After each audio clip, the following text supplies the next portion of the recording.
Ya, kembali lagi di Ruang Publik KBR dengan tema kita KUHP baru, jamin kebebasan beragama dan berkeyakinan jadi lebih baik kah? Kita masih berbincang-bincang dengan ketiga narasumber kita dari inisiator Cadar Garis Lucu, ada Mbak Ainun, kemudian juga ada pegiat media sosial Katolik Garis Lucu, ada Romo Andreas, dan juga Pak Arsil dari Lembaga Kajian dan Advokasi Independensi Peradilan LAIP.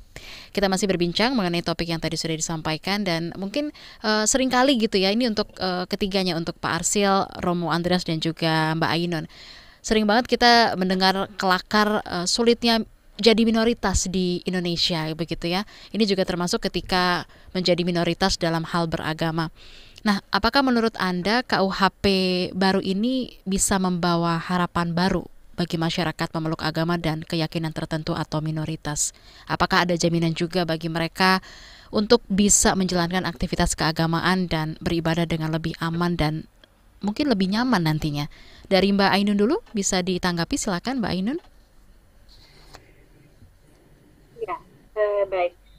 Kalau menurut saya dari RKUHP kita yang baru nanti mungkin sudah bisa lah meminimalisir, tapi saya masih kurang optimis ya bahwa itu kemudian bisa benar-benar melindungi kelompok-kelompok rentan.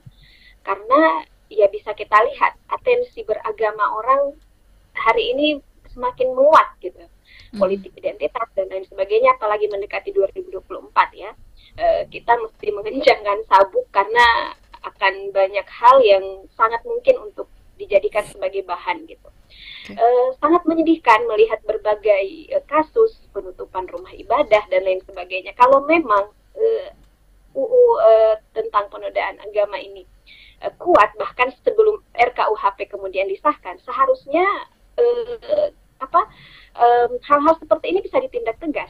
Sayangnya yang melakukan penutupan rumah-rumah ibadah terhadap kelompok rentan adalah aparatur negara sendiri. Hmm. Bagaimana kemudian saya sebagai warga negara meskipun tidak di kelompok rentan, tetapi saya tetap merasakan bagaimana teman-teman masih sangat kesulitan untuk melangsungkan ibadah sesuai dengan keyakinan mereka. KBB yang kemudian sudah sekian lama menjadi payung hukum kita, nyatanya belum sangat cukup kuat untuk melindungi teman-teman yang berada di kelompok rentan. Mungkin sementara itu dari saya. Baik, Mbak Ainun, tanggapan dari Pak Arsil seperti apa Pak? Silakan. Ya, agak mirip dengan Mbak Ainun gitu ya. Hmm. Jadi karena seperti saya bilang tadi, sebenarnya pada dasarnya apa yang diatur di KUHP baru ini fondasinya sama dengan KUHP yang ada sekarang gitu ya. Dengan sedikit perbaikan lah gitu. Dan tadi saya highlight sebenarnya isu yang paling mendasar dalam kebebasan beragama itu bukan soal penodaan, karena penodaan itu kaitannya sebenarnya bukan soal satu sisi itu soal kebebasan berekspresi. Gitu. Hmm. Dan tujuannya justru kalau itu diterapkan dengan benar, justru menjaga kerukunan beragama, karena melarang orang untuk memusuhi atau mengajak orang memusuhi atau membenci agama atau kelompok agama yang lain. Gitu. Itu sebenarnya poin dari Undang 156A PNPS itu dulu ngatur soal itu, cuman dalam prakteknya kemudian itu. Dan ada pasal-pasal lain yang seperti saya bilang tadi yang juga sudah ada di KUHP yang melarang orang untuk mengganggu kelompok lain atau bukan kelompok lain, mengganggu orang yang sedang menjalankan keagamaannya gitu. Itu sudah ada dan sekarang ada lagi. Yang itu tujuannya adalah menjaga supaya peristiwa-peristiwa yang sering terjadi sekarang beberapa tahun terakhir lah gitu ya, Mhm. seperti yang tadi itu kan ada dorongan untuk menutup apa tempat ibadah atau orang lagi beribadah terus ada demo di luar gitu ya. Eh, itu sudah ada dan tidak pernah di-enforce, dan itulah yang sebenarnya perilaku-perilaku yang kemudian tidak di-enforce tadi itu yang mengganggu orang lain menjalankan kepercayaannya itu. Itulah yang justru berkaitan erat dengan kebebasan beragama. Kalau penodaan agama itu lebih ke, menurut saya, itu lebih ke kaitannya ke kebebasan berekspresi. Gitu. Mhm. Jadi eh, apa? Karena yang apa? Karena kan menyatakan sesuatu kepada suatu agama itu katakanlah itu bersifat penghinaan, gitu ya. Pertama apa? ya itu kaitannya sama ekspresi, bukan soal nggak ada agama yang memerintahkan apa eh, umatnya itu untuk menghina agama yang lain kayak gitu ya. Sementara yang paling penting itu adalah perlindungan individu tadi atau kelompok tadi itu ya. Kalau dia sedang menjalankan agamanya, kepercayaannya, negara harus melindungi. Gitu. Salah satu bentuknya adalah dengan mengatur tidak boleh orang lain itu mengganggu itu, kira-kira begitu ya. Dan itu sudah ada dari zaman Belanda, itu sudah ada. Tapi sayangnya nggak pernah di-enforce. Justru difasilitasi perilaku-perilaku yang dilarang tadi lah, itu yang difasilitasi oleh negara dengan cara seperti tadi Mbak Ainun itu, justru kemudian aparat ikut menutup gitu dengan alasan-alasan misalnya tidak ada izin kalau segala macam. Padahal dalam praktek terjadi diskriminasi juga kan gitu ya. Ada kelompok agama yang bisa bikin tempat ibadah dimanapun, di mall, di rumah, di mana aja lah dengan alasan ya kita ibadahnya tiap hari, gitu, kira-kira begitu ya. Sementara yang lain harus ada izin, gitu. Begitu nggak ada izin langsung ditutup.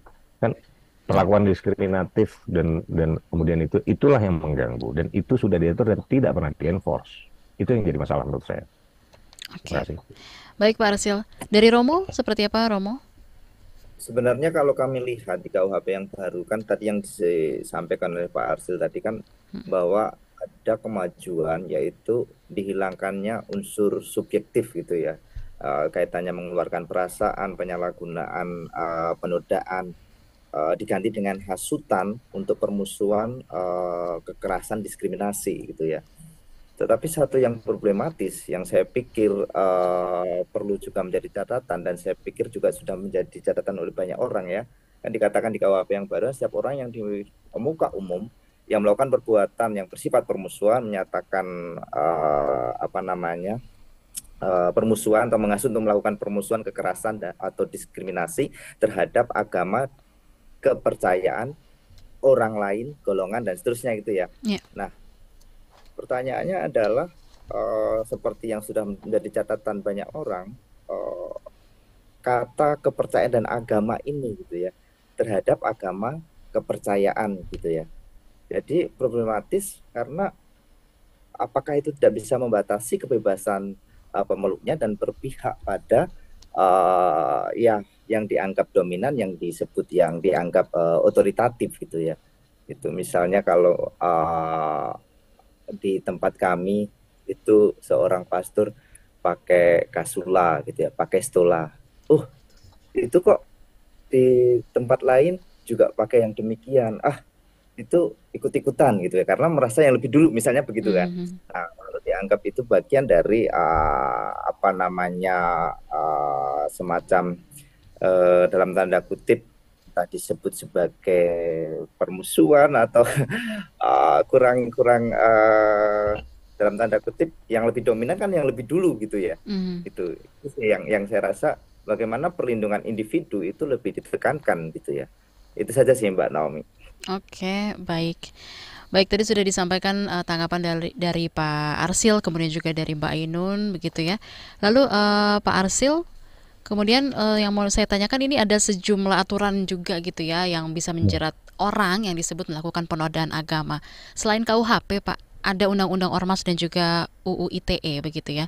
Walaupun istilah penodaan agama sudah dihapus di KUHP yang baru, tapi bagaimana nih Pak dengan dua aturan lain yang masih ada begitu? Apakah artinya celah untuk praktek-praktek kriminalisasi atas nama agama itu masih akan terjadi? Dan bagaimana nih Pak itu bisa diatasi dengan KUHP yang baru menurut Anda? Oke. Ya, ITE masih ada. Sebenarnya semangatnya sama dengan 156 gitu ya, bukan 156A. Orang bilang dulu Hatsai artikel, yang artinya sebenarnya hate crime, ya. Tapi ada satu lagi kayak tadi yang diutarakan oleh Romo Andreas, ya. Ya, Andreas itu kaitannya sebenarnya dengan aturan yang juga masih berlaku, PNPS 165 yang dasar dari 156A itu pasal 4. Jadi kan konstruksi dari PNPS 165 ya, 1 tahun 65 tentang penyalahgunaan dan penodaan agama itu ada dua, ada tiga sebenarnya. Satu soal aliran sesat, aliran yang menyimpang, yang kemudian dibilang aliran sesat.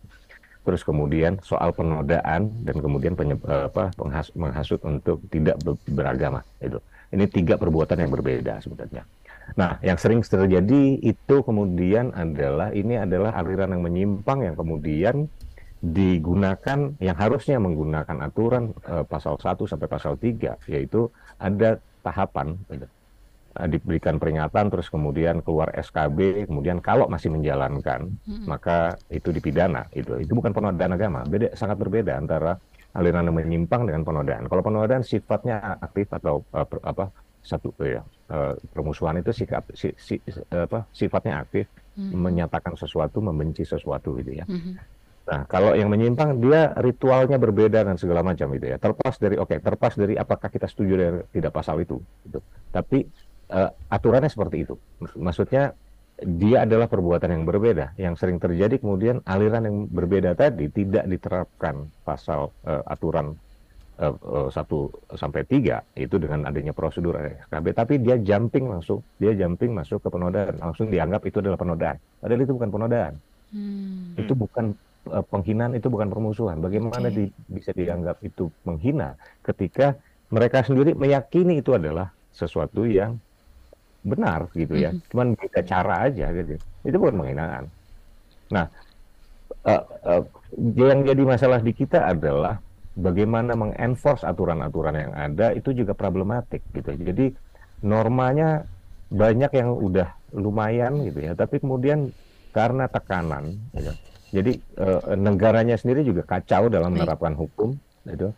Pengadilan juga kacau, gitu ya. Pokoknya ya udah, kalau supaya nggak ribut, gitu, maka dikorbankanlah yang minoritas, gitu. Dan itu bukan negara hukum. Baik. Kalau kita punya aturan apapun, kalau cara berpikirnya adalah bagaimana caranya supaya nggak ada ribut, gitu ya, mengganggu ada rame-rame, gitu ya, terus kemudian dikorbankan adalah yang kecil, gitu, yang aturan mau hukum undang-undang kayak apapun nggak akan banyak berpengaruh. Baik Pak Arsil, Mbak Ainun dan juga Romo Andreas, kita akan kembali lanjutkan. Dan untuk Anda pendengar yang sudah memberikan pertanyaan dan juga komentar Anda di WhatsApp, juga nanti akan kami bacakan dan akan ditanggapi oleh ketiga narasumber kita di pagi hari ini, tentunya di Ruang Publik.